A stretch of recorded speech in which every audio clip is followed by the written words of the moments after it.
kind of just sit down, have a fun little chat, and do some makeup at the same time. And I just want to kind of tell you all the stories and good details and stuff from our recent trip to South Africa. So grab your drink of choice. Mine's gonna be water today, or a snack or something, and let's just hang out. I want to put a little disclaimer in here. This is about South Africa. I'm talking about safari. Nature can be brutal, so if you really can't handle seeing that kind of thing, I will try to warn you in the video when like some kind of graphic footage is coming up. It's not going to be the whole video, I promise. It only happens like once or twice, but I just want to put that in here as a quick little disclaimer real quick. But other than that, like I said, grab your drink of choice or a snack and let's get right into it. I'm going to do my best to keep this video from being an hour long, and I'm going to try and keep my thoughts like organized and kind of in order in my head. So, and I will list all the products I use down in the description box below in case you're curious about what I'm using, because I'm not really going to be pointing them out much today. Today's going to be a little bit more about stories and the trip and stuff like that. So we started our trip with 3 nights in Cape Town, and Cape Town was actually not really what I expected in a good way. Like, it was so beautiful. There's so much to do there, and I didn't really know what to expect, but 100 times better than I expected. Getting there was probably the longest travel days, plural, of our lives. We flew from here to New York, which was 4 hours, and then from New York to Cape Town, it was 15 hours, and then actually on our way home from the trip, it was an even longer flight, so that was fun. And then there's a 7-hour time difference also to keep in mind. So when we got there, it felt like 10 a.m. to us, but it was actually 5 p.m. there. So that was interesting. So to be honest, like that first night, we didn't really do much. We actually just wandered a shopping mall and then kind of like their downtown waterfront area, which was super cool. Quick side note, if you're ever in a different country, especially a country that has like really different culture norms than you, go wander a shopping mall. It's like really fun to see the random, very different stores that they have, but it's also like just a cool way to people watch. Not like in a weird way, but like it's cool to see the way people dress in other countries when they're just like out at the mall and stuff. So that was super fun. So we stayed at probably one of the nicest hotels we've ever stayed at when we were in Cape Town. Unfortunately, my pictures and videos of it are kind of limited. Like, we only had a few days there and it was so busy and we were so tired like trying to adjust to the time change that like filming a hotel tour or getting like a lot of good pictures didn't really cross my mind. But we had the kind of suite where like the elevator literally opens directly into your room. The staff was so incredible. Like the kindness level was just out of this world. Every morning we would have breakfast on this outdoor patio with a little fountain, and the breakfast was like fresh and yummy, and we got good espresso drinks every day. It was amazing. It was called La Botessa. It's a like boutique kind of luxury hotel. I'll have a lot of info like logistics, where we stayed, all that kind of stuff in my blog, which I will link in the description. So if you are coming to South Africa and you want more info and stuff, I'll have the link down below. But yeah, we absolutely loved that hotel. The thing is with South Africa, like it's a lot cheaper than things in the US. So we were able to stay at what I would say is like an upscale luxury boutique hotel for a really good price, which was super cool. I actually have one pretty hilarious story to tell about the hotel before we move on to other stuff. Our last night in Cape Town, we had gone on like a full day tour. Like we were just so exhausted. We've been out all day. So we just decided to actually stay in. We ordered Uber Eats to our room, and don't judge us too harshly, but we ordered McDonald's, and oh my gosh, it tastes so much better in Africa than it does in America. I don't know what the difference is. It just tastes so much better. Anyways, yes, we ordered McDonald's and I get an alert from Uber Eats that it's arrived. So we like go down to get it from reception, and the lady at reception goes, "Oh, we'll bring it up to you once we finish plating it." Yeah, they actually took my 10-piece chicken McNugget and plated it. They poured our ketchup into fancy dishes. They poured our drinks into glasses, and they sent it all up with like gold silverware on a fancy rolling cart, like what you would see in the movies, delivering room service. Brought it up to us via our private elevator. We were actually like kind of embarrassed, but it's like it's just like one of my favorite stories because it's just so like ridiculous and funny. So yeah, our first full day in Cape Town, We went to, it's called Franschhoek, which is one of the winelands. We basically spent the day like Ubering around to different wineries and doing wine tastings. I did a wine tasting where they pair macaroons with wine. I did a wine tasting where they pair chocolate with wine. I had the most immaculate charcuterie board of my life. And we went in May, so it was actually their fall season. So it was like kind of chilly, rainy, cloudy that day. And so we just sat inside like by fireplaces at different wineries, drinking wine. Totally my kind of day. If you don't know this, there are more safety concerns in Cape Town than you would typically deal with in America. And one of them is carjackings, and that is why we chose to like Uber or take small group tours our entire time in Cape Town instead of like renting a car and driving ourselves. We didn't have too many issues, but on the way back from the wineries, we were stopped in traffic for a little bit, and these little kids were like begging at our window, and then all of a sudden we see this little kid like walking up. I mean, he had to be like maybe 8 or so, and he was carrying a big old rock, like probably about this big.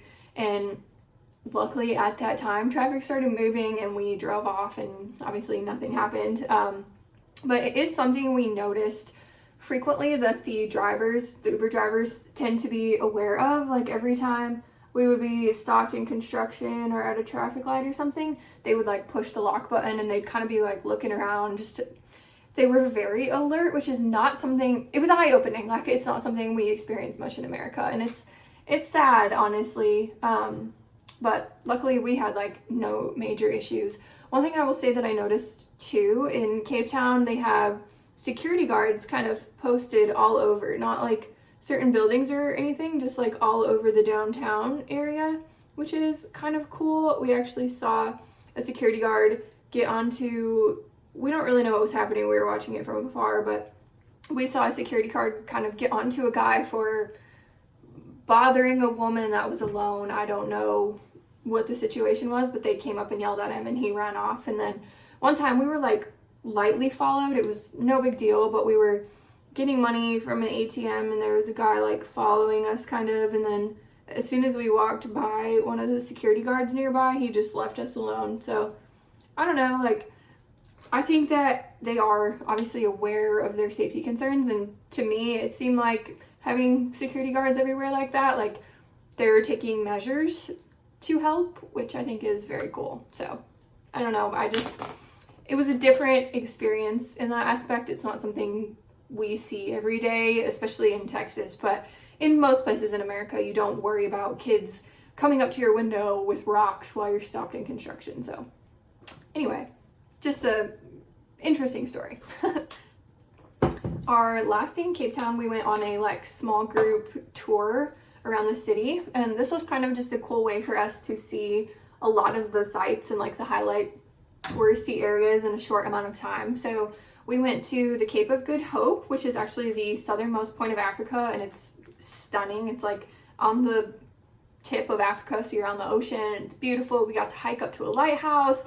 There's like all these signs everywhere about don't give the baboons your food, and I was like really hoping we were gonna see baboons, and we didn't for some reason, but just the fact that these signs are everywhere was kind of cool. Like just knowing there were baboons out and about that usually seem to bother people was kind of cool. So yeah, we went to the Cape of Good Hope, and then we also went to Seal Island, where it's like literally an island full of seals. And then we went to Boulder Beach, where there's just like all these penguins living their best life, like swimming in the water, playing around in the sand. We saw a bunch of them like nested under trees with their babies. Super cool. Unfortunately, my pictures and videos from this part of my trip are a little limited. They were all stored on my laptop, which, stupid me, I left in the overhead bin of my flight on the way back, and I only had them backed up on my computer. I had like taken them off my memory card to make more room, and United can't find my laptop. So those pictures and videos from that day tour are mostly gone, except for what I took on my phone, but it's okay. Having the memories is what matters, right? So it was a very cool day. Everything we saw was incredible, beautiful. We had a really good time on this small group tour. After our 3 days in Cape Town, we did more flying to get to our safari lodge. So we actually flew from Cape Town to Johannesburg, and then from Johannesburg directly to the lodge on a very small 8-seater plane, which was super cool as well. This is like the closest we've ever been to like flying private, which we technically did, because even though it could fit 8 people, we were the only people on the plane besides the pilots, which was so cool. And since we landed like directly at the airstrip of our safari lodge, we literally saw zebra from the plane as we were landing. I mean, like, how many times in your life are you going to see zebra from your plane? What a cool experience. And the safari lodge, just like words are not gonna do it justice. We literally got welcomed by a family of elephants when we were like arriving at the lodge. They were playing in the watering hole that is directly across from our little room we were staying in. And one thing I want to say, a lot of people thought, I didn't realize this, but a lot of people thought that we were going to be roughing it on this trip. Like when I said we were going on safari, people thought we were going to be like sleeping in tents and really roughing it. Not the case at all. This safari lodge, we stayed in a beautiful hut. It had like a giant clawfoot bathtub, a ginormous outdoor shower that is like bigger than most people's bathrooms. It had a beautiful like patio area where we could sit outside with views of the watering hole, where we saw elephants playing every day, hippos every day. We saw kudus, antelopes, all kinds of things just from our little patio area. And like where we ate at the lodge overlooked this watering hole too. They had a nice spa. They had like a barbecue area. It was beautiful. Not at all roughing it. Let me show you real quick. So this is obviously the watering hole here behind me. If I just spin around, this is our lodge right here. So this is our little patio. That's where I've been like sitting reading my book, and I saw the elephant and hippos and stuff, and so I came down a little bit further. But basically this is our lodge. We walked down a few steps and here we are. So this is our view from our lodge, which is super cool. I just saw a little, they're called kudus. They look kind of like a small moose, but with pointier antlers, I guess is the best way to describe it. He was standing right outside our shower a few minutes ago. A woman the other day said she saw a leopard from her shower, which was really cool. And there's no fences here, so they can come all the way up onto the property. There's monkeys that play around in these trees and stuff, so really cool.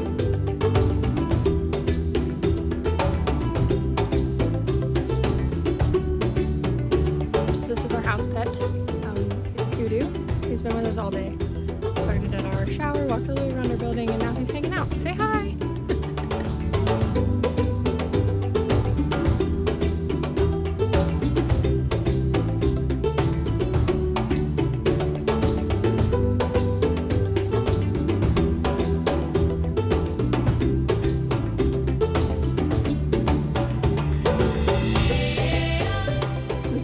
At the lodge was amazing too. Like basically everyone we encountered on our whole trip was just so kind and warm and nice. So basically the way it works at the safari lodges is you go on game drives or safari drives twice a day. So you go early in the morning and then you go like late afternoon, early evening, because this is when it's cooler obviously, and then also like this is the time animals are hungry, so they're more active. So you're kind of with the same safari group the whole time. The Jeep seats 8 people, so it was like me and Kirk and then 6 other people, and then you have the same guide and the same tracker for the whole trip as well, which was pretty cool because like the guide would know by the end of the trip like what else we wanted to see and stuff. And the tracker sits out on the front of the Jeep, like kind of hangs over the front of the Jeep. And the craziest thing to me, like I just still cannot get over this, like sometimes his whole job is basically he watches prints on the ground and he watches like for animal droppings, stuff like that, to help us find animals better.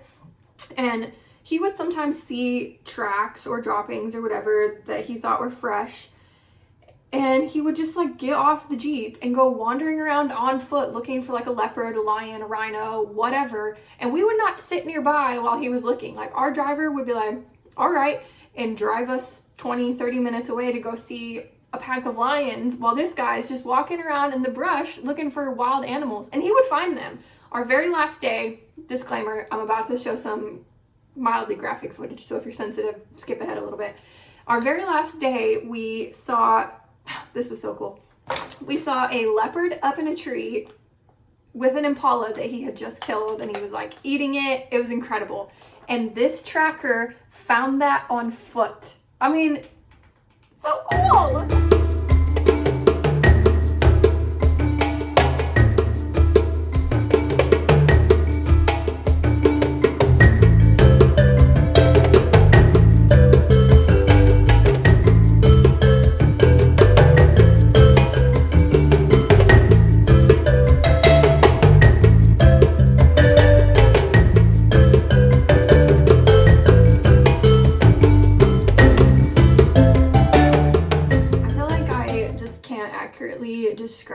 how incredible the game drives were, and I feel like if it's not something you've experienced, you just can't fully comprehend, because until I went and experienced it, like, I knew it was going to be amazing. I knew I was going to see some cool things, but it is truly amazing, incredible, mind-blowing, life-changing, all the crazy, wonderful adjectives that I can find to describe it.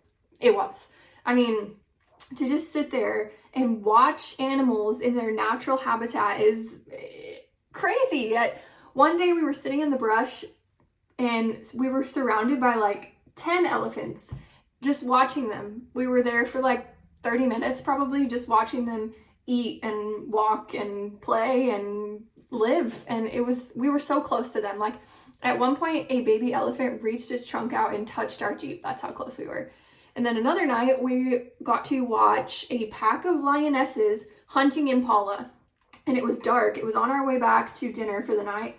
And they shut the Jeep off and shut all the lights off. And so we were sitting in the pitch black, 6 feet away from this pack of lionesses while they were hunting impala. Unfortunately, we didn't stick around long enough for the actual kill to happen, so we didn't get to hear that. But it was incredible to be that close to a pack of lionesses while they're hunting for their dinner. And every now and then, I mean, it was like pitch black. There were times when we couldn't see. We just knew they were that close to us.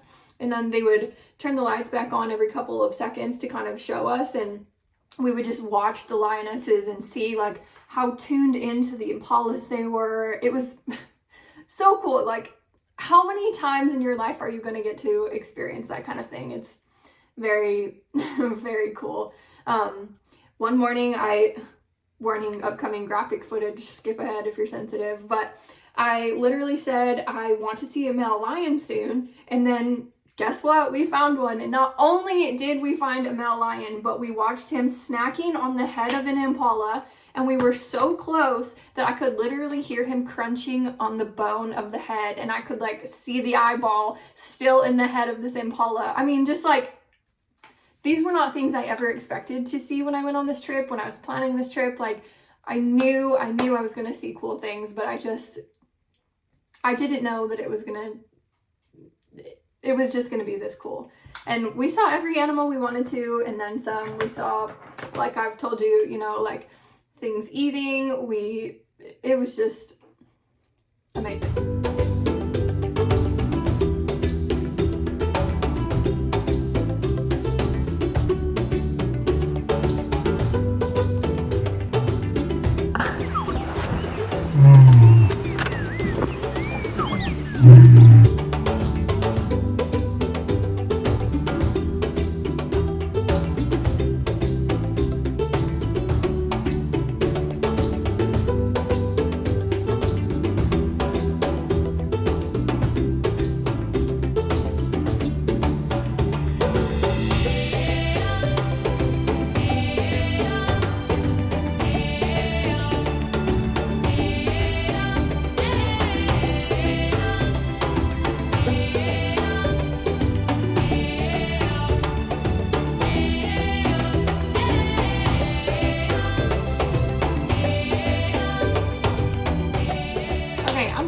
Off here. I hope you guys enjoyed this. I certainly had a lot of fun making it. I mean, telling you the stories now and stuff, but obviously I had a lot of fun like getting all the clips on this amazing trip I went on. I filmed the same style of video when I talked about my Mexico trip earlier in the year. So like I said in that video, like the reason I do these videos, especially ones like this, is to kind of emulate what I get from watching YouTube, which is like a comforting feeling. There are certain YouTubers where when they post a video, it's like comfort to me. Like, I just sit down and I watch it and I hear what kind of makeup they like, or I hear about their week or something like that, and it feels like chatting with a friend. And so I really hope that you guys take that kind of thing away from these videos. And yeah, I hope you've enjoyed hearing these stories and seeing the cool clips that I got to get and stuff. So thank you for watching, and thanks for hanging out with me, and I'll see you guys in the next one. Bye!